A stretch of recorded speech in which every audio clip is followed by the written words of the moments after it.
de la compétition. Déjà, il y a deux adversaires de taille qui se dégagent dans le lot de cette dizaine de nations. Nous avons l'Algérie.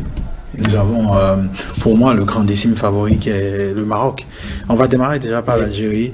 L'Algérie, son président Zefizef, qui, lors de la réunion du comité exécutif de la Confédération africaine de football, a eu cet appel de pied de la part de Patrice Motsepe lui-même, qui lui a demandé à la nation algérienne bien évidemment de porter ou de déposer sa candidature pour abriter la compétition.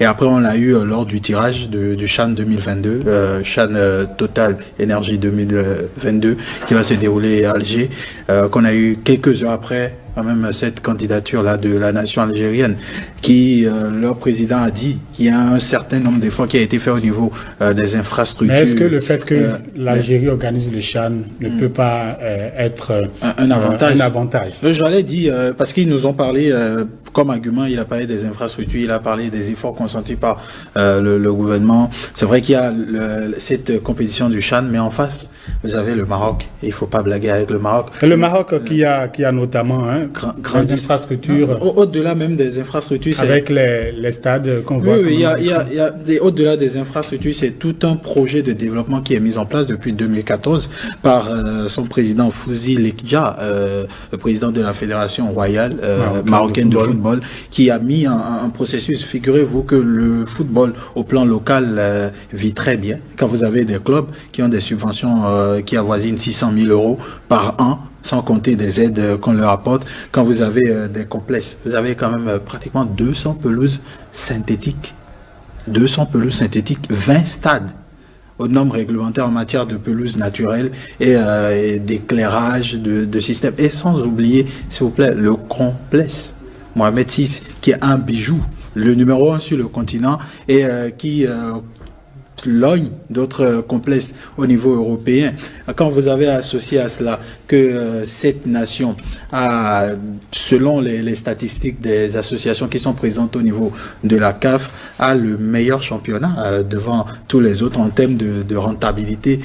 Donc ça fait énormément d'éléments. Et ils ont abrité la dernière Coupe d'Afrique féminine au Maroc, l'édition 2022, où les Lions de l'Atlas ont été en finale.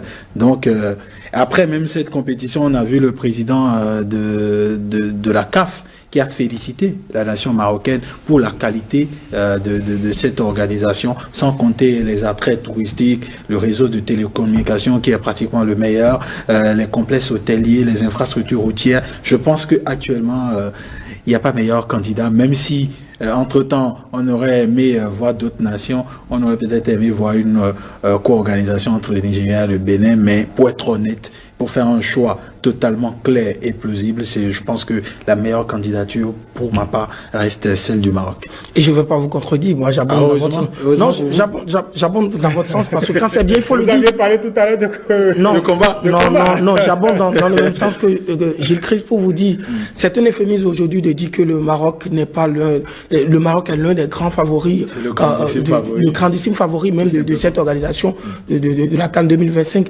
Quand vous parlez des complexes, quand vous parlez des infrastructures hôtelières, il faut parler aussi du transport.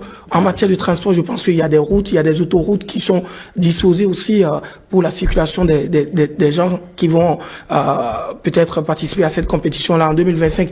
Et au-delà de cela, le Maroc a déjà commencé par poser des actes. Aujourd'hui, en matière de coopération, je pense que la Fédération royale marocaine fait partie de ces fédérations-là qui, quand même, sont à féliciter, parce que le Maroc a noué plusieurs partenariats avec des fédérations africaines. Bien sûr. Et parmi ces fédérations, il y a la fédération, je pense la fédération du Burkina Faso.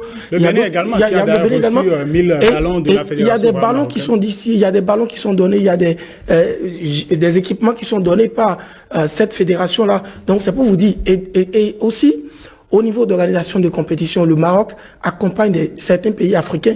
Vous savez que lors des journées FIFA désormais, il y a ce partenariat entre le Maroc et certains pays qui facilite disons, le transport, l'arrivée de certains pays au Maroc pour pouvoir organiser les matchs amicaux à caractère international. Je crois que aujourd'hui, pour moi, si je suis membre à la fédération, à la confédération, j'allais dire, à la confédération africaine de football, je ne vais pas hésiter à porter mon choix sur le Maroc. Et pour dire que le Maroc, j'ai l'impression que vous me suivez pas, mais je